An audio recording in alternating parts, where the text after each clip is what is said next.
നമസ്കാരം. കുറ്റകൃത്യങ്ങളുടെ ലോകം ക്രൈംബ്രാഞ്ചിലേക്ക് ഏവർക്കും സ്വാഗതം. കുറ്റകൃത്യങ്ങളുടെ വാർത്തകൾ വിശദമായി. കൊച്ചിയിൽ ഫ്ളാറ്റിൽ നിന്ന് മയക്കുമരുന്നുമായി നടൻ ഷൈൻ ടോം ചാക്കോയും 4 മോഡലുകളും പിടിയിൽ. മയക്കുമരുന്ന് വാങ്ങിയത് ഗോവക്കാരൻ ഫ്രാങ്കിൽ നിന്ന് അറസ്റ്റിലായ യുവനടൻ ഷൈൻ ടോം ചാക്കോ പോലീസിന് മൊഴി നൽകി. തന്റെ സുഹൃത്തായ രേഷ്മയാണ് ഗോവയിൽ നിന്നും കൊക്കൈൻ കൊണ്ടുവന്നതെന്നും ഷൈൻ വെളിപ്പെടുത്തി. പ്രതികളെ കോടതിയിൽ ഹാജരാക്കി റിമാൻഡ് ചെയ്തു.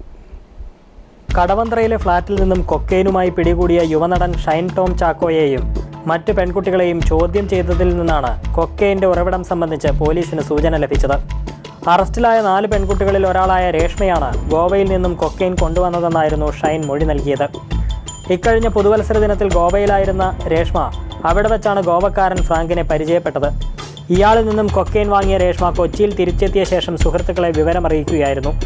ഫേസ്ബുക്ക്, വാട്സപ്പ് തുടങ്ങി ആധുനിക സംവിധാനങ്ങൾ വഴി വിവരങ്ങൾ കൈമാറിയതിനെ തുടർന്ന് ഷൈൻ ടോം ഉൾപ്പെടെയുള്ളവർ ഇവരുടെ സുഹൃത്തായ ബ്ലസ്സിയുടെ കടവന്ത്രയിലുള്ള വാടക ഫ്ളാറ്റിൽ ഒത്തുകൂടുകയായിരുന്നു. വിവാദ വ്യവസായി നിസാമിൻ്റെ ഫ്ളാറ്റാണ് ബ്ലസ്സി വാടകയ്ക്കെടുത്തിരുന്നത്. ഇവിടെ വെച്ച് 5 പേരും മയക്കുമരുന്ന് ഉപയോഗിക്കുന്നതിനിടെയാണ് പോലീസ് പിടിയിലായത്. ഷൈൻ ടോം അടക്കം ഇവരിൽ പലരും നേരത്തെ പലതവണ മയക്കുമരുന്ന് ഉപയോഗിക്കാറുണ്ടായിരുന്നുവെന്ന് ചോദ്യം ചെയ്യലിൽ പ്രതികൾ സമ്മതിച്ചിരുന്നു. പാക്കറ്റുകളിലായി ഗോവയിൽ നിന്നും കൊണ്ടുവന്ന 10 ഗ്രാം കൊക്കൈന് ലക്ഷങ്ങൾ വിലമതിക്കുമെന്ന് പോലീസ് പറഞ്ഞു. സെക്യൂരിറ്റി ജീവനക്കാരനെ ആക്രമിച്ച കേസിൽ അറസ്റ്റിലായി ജയിലിൽ കഴിയുന്ന വ്യവസായിയും ഫ്ളാറ്റ് ഉടമയുമായ നിസാമിന് മയക്കുമരുന്ന് കേസുമായി എന്തെങ്കിലും തരത്തിൽ ബന്ധമുണ്ടോ എന്ന് പോലീസ് അന്വേഷിക്കുന്നുണ്ട്. പ്രതികളുമായി നിസാമിന് പരിചയമുണ്ടോ എന്നിവയുൾപ്പെടെ അറിയുന്നതിനായി നിസാമിനെയും പോലീസ് ചോദ്യം ചെയ്യും. പ്രതികൾ നൽകിയ മൊഴിയുടെ അടിസ്ഥാനത്തിൽ പോലീസ് അന്വേഷണം ശക്തമാക്കിയിട്ടുണ്ട്. News bureau, Kochi. തൃശൂരിൽ സെക്യൂരിറ്റി ജീവനക്കാരനെ കാറിടിച്ചു കൊല്ലാൻ ശ്രമിച്ച വ്യവസായി മുഹമ്മദ് നിസാമിന്റെ വീടും ഓഫീസും പോലീസ് റെയ്ഡ് ചെയ്തു. ADGP ശങ്കർ റെഡ്ഡിയുടെ നിർദ്ദേശത്തെ തുടർന്നാണ് റെയ്ഡ്. നിരവധി ആഡംബര കാറുകളുള്ള നിസാമിന്റെ സാമ്പത്തിക സ്രോതസ്സുകളെക്കുറിച്ച് കസ്റ്റംസും അന്വേഷണം ആരംഭിച്ചു. യുവ വ്യവസായി മുഹമ്മദ് നിസാം താമസിക്കുന്ന തൃശൂർ ശോഭ സിറ്റിയിലെ 7ാം നിലയിലുള്ള ഫ്ളാറ്റിലും MG റോഡിലെ ഓഫീസിലുമാണ് പോലീസ് റെയ്ഡ് നടത്തിയത്.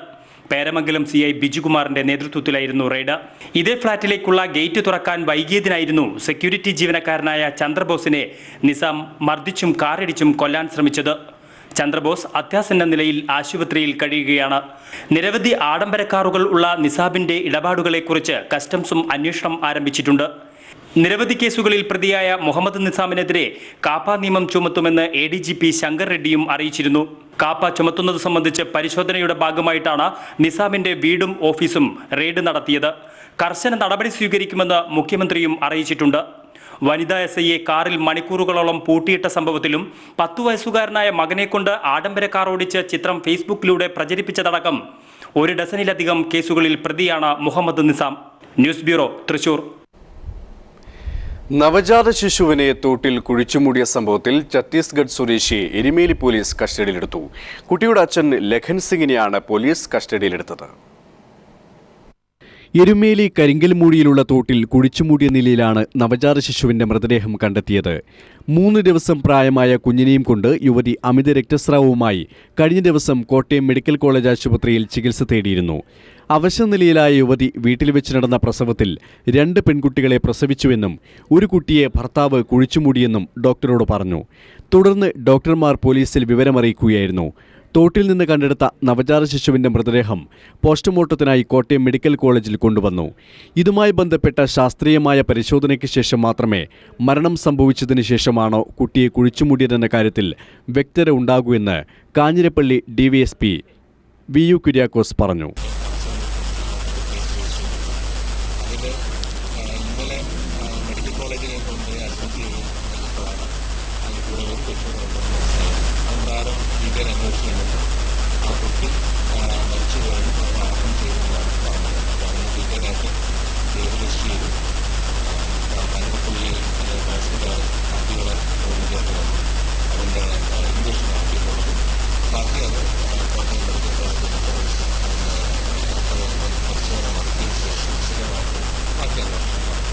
Kanjirappally tahsildar VM Shivakumar, DVSP VU Kuriakose എന്നിവരുടെ മേൽനോട്ടത്തിലാണ് ഇൻക്വസ്റ്റ് തയ്യാറാക്കിയത്.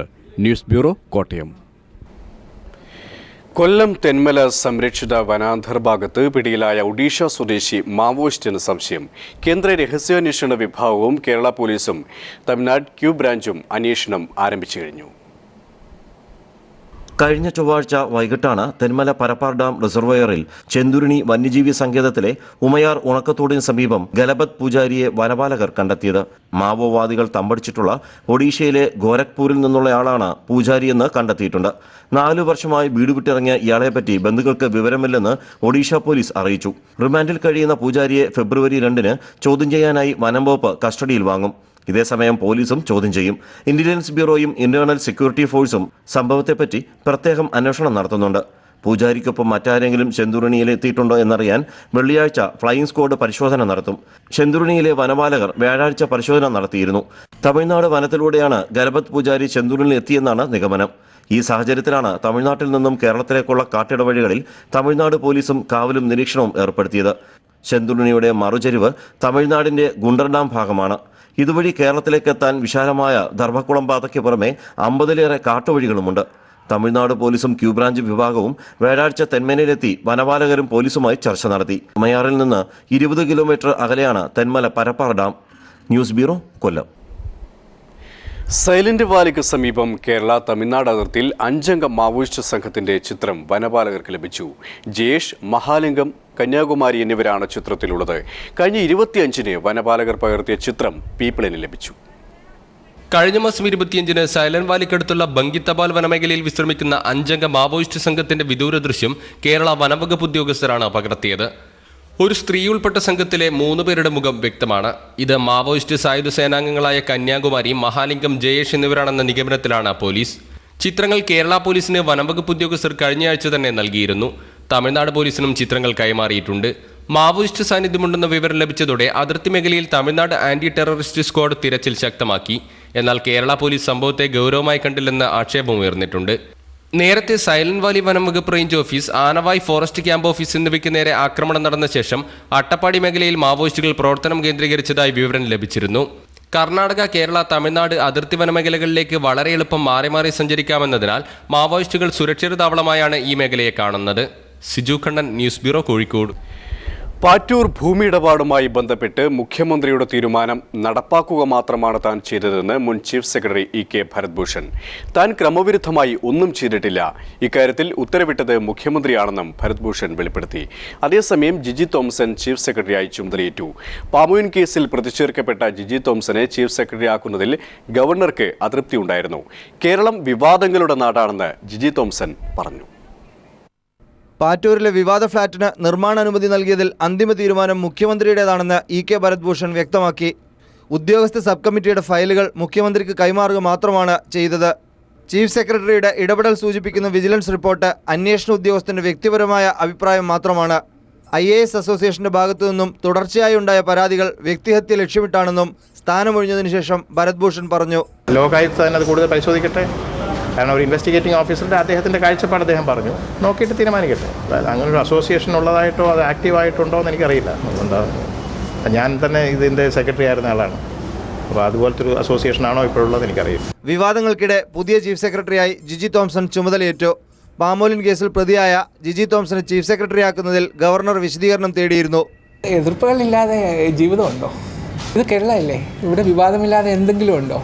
എന്ത് പറഞ്ഞാലും വിവാദമാവും. അതുകൊണ്ട് ഇതൊന്നും എന്നെ ഏശുന്ന പ്രശ്നമേ ഒതുക്കുന്നില്ല. 38 വർഷത്തെ സർവീസിന് ശേഷമാണ് ഭരത്ഭൂഷൺ വിരമിക്കുന്നത്. News bureau, Thiruvananthapuram. ദിലീപിന്റെയും മഞ്ജു വാര്യരുടെയും വിവാഹമോചനം കോടതി അംഗീകരിച്ചു. എറണാകുളം കുടുംബ കോടതിയുടേതാണ് വിവാഹമോചന ഉത്തരവ്. വിവാഹമോചനമെന്ന നിലപാടിൽ ഉറച്ചു നിൽക്കുന്നതായി ഇരുവരും കഴിഞ്ഞ ദിവസം കോടതിയിൽ നേരിട്ട് ഹാജരായി ബോധിപ്പിച്ചിരുന്നു. അതിനാൽ വിവാഹമോചന ഹർജി അനുവദിക്കുക എന്ന സാങ്കേതിക നടപടി മാത്രമായിരുന്നു കോടതിക്ക് പൂർത്തിയാക്കാനുണ്ടായിരുന്നത്. ഇരുവരുടെയും അപേക്ഷയിൽ എറണാകുളം കുടുംബ കോടതി ജഡ്ജി P. മോഹൻദാസാണ് വിധി പറഞ്ഞത്.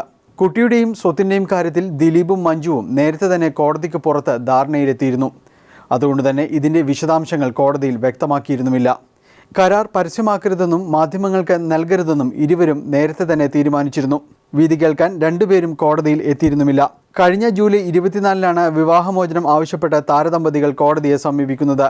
അന്ന് തന്നെ ചേംബർ കൗൺസിലിംഗ് നടത്തി. വിവാഹമോചന നടപടിക്രമങ്ങളുടെ ഭാഗമായി 6 മാസത്തിനു ശേഷം ഹാജരാകാനും നിർദ്ദേശിച്ചു. ഈ നടപടിക്രമവും പൂർത്തിയായതിന്റെ അടിസ്ഥാനത്തിലാണ് ഇന്ന് വിവാഹമോചന ഹർജി അനുവദിച്ചുകൊണ്ട് എറണാകുളം കുടുംബ കോടതി ഉത്തരവായത്. News bureau, Kochi. CPIM Adoor area committee ഓഫീസിന് നേരെ ആക്രമണം. അക്രമികൾ ഓഫീസ് തീവച്ചു. ആക്രമണം നടന്നത് പുലർച്ചെ 3 മണിയോടെയാണ്. ആക്രമണത്തിന് പിന്നിൽ RSS ആണെന്ന് CPIM Adoor area secretary Harshan ആരോപിച്ചു. ഫോറൻസിക് വിദഗ്ധരും വിരലടയാള വിദഗ്ധരും പരിശോധന നടത്തി. രാവിലെ 3 മണിയോടെയാണ് CPIM അടൂർ ഏരിയ കമ്മിറ്റി ഓഫീസിൽ തീപടരുന്നത് പരിസരവാസികളുടെ ശ്രദ്ധയിൽപ്പെട്ടത്. തുടർന്ന് ഇവർ പോലീസിനെയും ഫയർഫോഴ്സിനെയും മുതിർന്ന പാർട്ടി നേതാക്കളെയും വിവരമറിയിക്കുകയായിരുന്നു. സംഭവം അറിഞ്ഞ് പാർട്ടി ഓഫീസിലെത്തിയ പാർട്ടി പ്രവർത്തകരും ഫയർഫോഴ്സും ചേർന്നാണ് തീയണച്ചത്. ഓഫീസിന്റെ മുൻവശത്തെ മുറിയിലുണ്ടായിരുന്ന ടിവിയും TV സ്റ്റാൻഡും UPSും ഫർണിച്ചറുകളും കത്തിനശിച്ചു.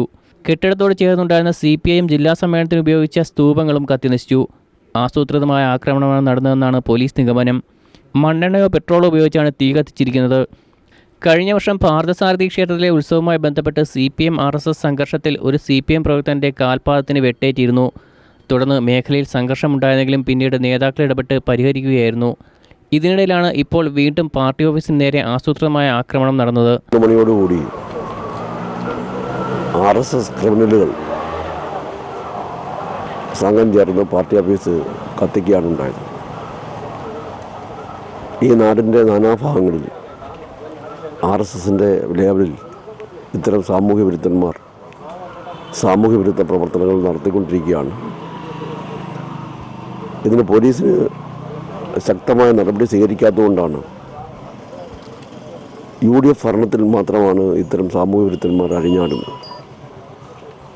അതിൻ്റെ പരിണതഫലമാണ് ഈ ഓഫീസ് കത്തിക്കാൻ ഈ സാമൂഹ്യ വിരുദ്ധന്മാർ തയ്യാറായത്. ഇത്തരം സാമൂഹ്യ വിരുദ്ധന്മാരെ നിലയ്ക്ക് നിർത്തുവാൻ ശക്തമായ പ്രതികരണം പാർട്ടിയുടെ ഭാഗത്തുനിന്നുണ്ടാവും. ആക്രമണത്തിൽ പ്രതിഷേധിച്ച് CPIM പ്രവർത്തകർ അടൂരിൽ പ്രതിഷേധ യോഗവും പ്രകടനവും നടത്തി. സംഭവവുമായി ബന്ധപ്പെട്ട് അടൂർ പോലീസ് കേസെടുത്തിട്ടുണ്ട്. News bureau, Pathanamthitta. ബസ്സിൽ സഹയാത്രികർക്ക് നേരെ ആസിഡ് ആക്രമണം നടത്തിയ കേസിലെ പ്രതിയായ 78-കാരന് 12 വർഷം തടവും പിഴയും ശിക്ഷ വിധിച്ചു. കാസർഗോഡ് ഭീമനടി സ്വദേശി സോളമൻ തോമസിനെയാണ് പ്രിൻസിപ്പൽ ജില്ലാ സെഷൻസ് കോടതി ശിക്ഷിച്ചത്. 1.5 വയസ്സുള്ള പെൺകുഞ്ഞുൾപ്പെടെ 4 യാത്രക്കാർക്ക് ആസിഡ് വീണ് പൊള്ളലേറ്റിരുന്നു. ബസ്സിൽ സഹയാത്രക്കാരുടെ മേൽ ബോധപൂർവം ആസിഡ് ഒഴിച്ച് ഗുരുതരമായി പൊള്ളലേൽപ്പിച്ച സംഭവത്തിലാണ് ശ്രദ്ധേയമായ കോടതി വിധിയുണ്ടായത്. കാസർഗോഡ് ഭീമനടിയിലെ പുങ്ങോട്ട് സോളമൻ തോമസിനെയാണ് ജില്ലാ principal sessions judge MJ Sakthidharan 12 വർഷം കഠിന തടവും 40,000 രൂപ പിഴയും വിധിച്ചത്. പിഴ നൽകുകയാണെങ്കിൽ അത് ആക്രമണത്തിന് ഇരയായവർക്ക് വീതിച്ചു നൽകണം. കഴിഞ്ഞ വർഷം മെയ് 3 വൈകിട്ട് 6:15 സംഭവം. കാഞ്ഞങ്ങാട് കടുമേനി റൂട്ടിൽ സർവീസ് നടത്തുന്ന ബസ്സിലെ യാത്രക്കാരായിരുന്ന VK ബിജോ, ഓമനക്കുട്ടൻ, ജിബിൻ്റെ 1.5 വയസ്സുകാരിയായിരുന്ന മകൾ നിരഞ്ജന എന്നിവർക്കാണ് ഗുരുതരമായി പൊള്ളലേറ്റത്. ഇതേ ബസ്സിലെ യാത്രക്കാരനായിരുന്നു സോളമൻ തോമസ്. അശ്ലീല പാട്ടുകൾ പാടിയതിനെ ചോദ്യം ചെയ്തതിലുള്ള രോഷത്തിൽ കയ്യിൽ കരുതിയിരുന്ന ആസിഡ് സോളമൻ സഹയാത്രക്കാരുടെ മേൽ ഒഴുക്കിയായിരുന്നു. നിരഞ്ജനയ്ക്ക് ഗുരുതരമായി പൊള്ളലേറ്റിരുന്നു. ഇവരെല്ലാം പരിയാരം മെഡിക്കൽ കോളേജിൽ ചികിത്സ തേടുകയും ചെയ്തു. ആസിഡ് ആക്രമണങ്ങളിൽ ചുരുങ്ങിയത് 10 വർഷം തടവ് നൽകാനും ചികിത്സാ ചെലവ് ഈടാക്കാനുമുള്ള ക്രിമിനൽ നിയമം ഭേദഗതി വന്നതിന് ശേഷമുള്ള ആദ്യത്തെ കേസാണിത്. വെള്ളരിക്കുണ്ട് CI MK സുരേഷ് കുമാറാണ് കേസ് അന്വേഷിച്ച് കുറ്റപത്രം സമർപ്പിച്ചത്. News bureau, Kasaragod. Munnar government കോളേജിൽ അക്രമം നടത്തിയ KSU യൂത്ത് കോൺഗ്രസ് പ്രവർത്തകർക്കെതിരെ കേസെടുക്കാത്ത പോലീസ് നടപടിക്കെതിരെ അധ്യാപകർ രംഗത്ത്. അധ്യാപകരെ മർദ്ദിക്കുകയും കോളേജ് കെട്ടിടത്തിന് നാശനഷ്ടങ്ങൾ വരുത്തുകയും ചെയ്തവരെ പോലീസ് സംരക്ഷിക്കുകയാണെന്നാണ് ആരോപണം. മൂന്നാർ പോലീസിന്റെ പക്ഷപാത നിലപാടിനെതിരെ ശക്തമായി പ്രതികരിക്കുമെന്ന് SFIയും വ്യക്തമാക്കി. കോളേജ് യൂണിയൻ തെരഞ്ഞെടുപ്പ് ഫലം പുറത്തുവന്നതിനെ തുടർന്നായിരുന്നു അക്രമങ്ങൾ നടന്നത്. കോളേജിന്റെ ജനൽ ചില്ലുകൾ അക്രമികൾ എറിഞ്ഞു തകർത്തു. കോളേജ് ക്യാൻറ്റീനും സംഘം അടിച്ചു തകർത്തു. വിദ്യാർത്ഥികളുടെ 3 ബൈക്കുകളും തകർത്ത് അഗ്നിക്കിരയാക്കി. അധ്യാപകർക്ക് നേരെയും ആക്രമണമുണ്ടായി. അജീഷ് എന്ന അധ്യാപകനെ പരിക്കുകളോടെ ആശുപത്രിയിൽ പ്രവേശിപ്പിച്ചു. അധ്യാപകർ സംഭവം നടന്ന ഉടൻ പോലീസിൽ വിവരമറിയിക്കുകയും പരാതി നൽകുകയും ചെയ്തിരുന്നു. കോളേജ് വളപ്പിനുള്ളിൽ കടന്ന് അക്രമം നടത്തിയവരിൽ പുറത്തുനിന്നുള്ള യൂത്ത് കോൺഗ്രസ് പ്രവർത്തകരും ഉൾപ്പെട്ടിരുന്നു. അതേ കോളേജിലെ വിദ്യാർത്ഥികളായ ഏതാനും KSU പ്രവർത്തകരും സംഘത്തിലുണ്ടായിരുന്നു. ഇവരെ അധ്യാപകരും മറ്റ് വിദ്യാർത്ഥികളും തിരിച്ചറിയുകയും ചെയ്തു. അതുകൊണ്ടൊരു ഭയാനകമായ അന്തരീക്ഷം ആണ് ഇവിടെ ഈ കോളേജിൽ ഉണ്ടായത്. പൊതുവെ നശിപ്പിച്ചിട്ടുണ്ട്. അധ്യാപകർക്കെതിരെ ആക്രമണം നടന്നിട്ടുണ്ട്. അപ്പോൾ ഇത്രയുമാണ് ഇവിടെ അരങ്ങേറിയത്. അതുകൊണ്ട് അത് ആരാണ് ചെയ്തത് അവർക്കെതിരെ ശക്തമായ നടപടികൾ സ്വീകരിക്കണമെന്ന്. എന്നാൽ ഇവരെ പിടികൂടാൻ പോലീസ് തയ്യാറാവാത്തത് കടുത്ത പ്രതിഷേധത്തിനിടയാക്കി. SFI ഇടുക്കി ജില്ലാ പ്രസിഡന്റ് മുഹമ്മദ് ഫൈസൽ. അക്രമികളെ സഹായിക്കുന്ന നിലപാടാണ് പോലീസിൻ്റെ ഭാഗത്ത് നിന്നുണ്ടായിട്ടുള്ളത്. അത് അവിടുത്തെ SI എന്ന് പറയുന്നത് KSUവിൻ്റെ മുൻ യൂണിറ്റ് പ്രസിഡൻ്റാണ്. ഗവൺമെൻറ് കോളേജ് മൂന്നാറിലെ മുൻ യൂണിറ്റ് പ്രസിഡൻ്റാണ് ഇപ്പോൾ അവിടെ ഇരിക്കുന്ന SI സോണി മത്തായി എന്ന് പറയുന്ന SI. അവർക്ക് ആക്രമിക്കാനുള്ള ക്യാമ്പസ് അടിച്ചു തകർക്കാനും അധ്യാപകർക്ക് നേരെ അക്രമം നടത്തുവാനുള്ള എല്ലാ അവസരവും അവിടുത്തെ SI ഉൾപ്പെടെയുള്ള പോലീസുകാർ ചേർന്നാണ് അവസരം ഉണ്ടാക്കി കൊടുത്തത്. മൂന്നാർ ഗവൺമെൻറ് കോളേജ് യൂണിയനിലേക്ക് നടന്ന തെരഞ്ഞെടുപ്പിൽ ഒന്നൊഴികെ എല്ലാ സീറ്റുകളും SFI ആണ് വിജയിച്ചത്. KSUവിൻ്റെ പരാജയ വാർത്തയറിഞ്ഞ് സംഘടിച്ചെത്തിയ യൂത്ത് കോൺഗ്രസ് പ്രവർത്തകരായിരുന്നു അക്രമത്തിന് പിന്നിൽ. പ്രതികളെ സംരക്ഷിക്കുന്ന പോലീസ് നടപടിയിൽ പ്രതിഷേധിച്ച് പ്രക്ഷോഭത്തിനൊരുങ്ങുകയാണ് കോളേജിലെ അധ്യാപക രക്ഷാകർതൃ സംഘടന. News bureau, Idukki.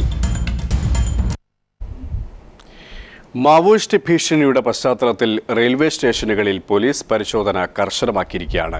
അന്യസംസ്ഥാനത്ത് നിന്നെത്തുന്ന ട്രെയിനുകളും യാത്രക്കാരെയുമാണ് പോലീസ് സംഘം പരിശോധിക്കുന്നത്. പാലക്കാട് ഒലവക്കോട് നടന്ന പരിശോധനയിൽ നിരവധി പുകയില ഉൽപ്പന്നങ്ങൾ പിടിച്ചെടുത്തു. ഷാലിമാർ, നാഗർകോവിൽ, ധൻബാദ്, ആലപ്പുഴ, ഗോഹട്ടി എക്സ്പ്രസ് ട്രെയിനുകളാണ് ഒലവക്കോട് സ്റ്റേഷനിൽ പരിശോധിച്ചത്. അന്യസംസ്ഥാന യാത്രക്കാരുടെ ബാഗുകൾ വിശദമായി പരിശോധിച്ചു. മാവോയിസ്റ്റ് ഭീഷണി നിലനിൽക്കുന്ന സാഹചര്യത്തിലാണ് പരിശോധന കർശനമാക്കിയതെന്ന് പോലീസ് പറഞ്ഞു. മാവോയിസ്റ്റുകളെ അനുവദിച്ചിട്ട് ഞങ്ങൾ ഇൻഫർമേഷൻ കിട്ടിയതനുസരിച്ച് ഞങ്ങളിവിടെ പല പരിസരങ്ങളിലും ചെക്ക് ചെയ്തുകൊണ്ടിരിക്കണം. ഷാലിമാർ എക്സ്പ്രസിൽ ധാൻബാദ് എക്സ്പ്രസിൽ ചെക്ക് ചെയ്തു. ദേശീയ ഗെയിംസ് നടക്കുന്ന പശ്ചാത്തലവും മാവോയിസ്റ്റ് ആക്രമണം നടന്നേക്കുമെന്ന ഇന്റലിജൻസ് റിപ്പോർട്ടുമാണ് സുരക്ഷ കർശനമാക്കാൻ കാരണം. റെയിൽവേ സ്റ്റേഷനുകളിൽ കൂടുതൽ പോലീസുകാരെ നിയോഗിച്ചിട്ടുണ്ട്. കോയമ്പത്തൂർ റെയിൽവേ സ്റ്റേഷനിലും പരിശോധന കർശനമാക്കി. ഒലവക്കോട് 3 ട്രെയിനുകളിൽ വന്നിറങ്ങിയ അന്യസംസ്ഥാനക്കാരായ യാത്രക്കാരിൽ നിന്ന് നിരവധി പുകയില ഉൽപ്പന്നങ്ങൾ പിടിച്ചെടുത്തു. പാലക്കാട് DYSP PD ശശിയുടെ നേതൃത്വത്തിലായിരുന്നു ഒലവക്കോട് സ്റ്റേഷനിലെ പരിശോധന. News bureau, Palakkad. ഇന്നത്തെ ക്രൈം ബ്രാഞ്ച് ഇവിടെ പൂർണ്ണമാവുകയാണ്.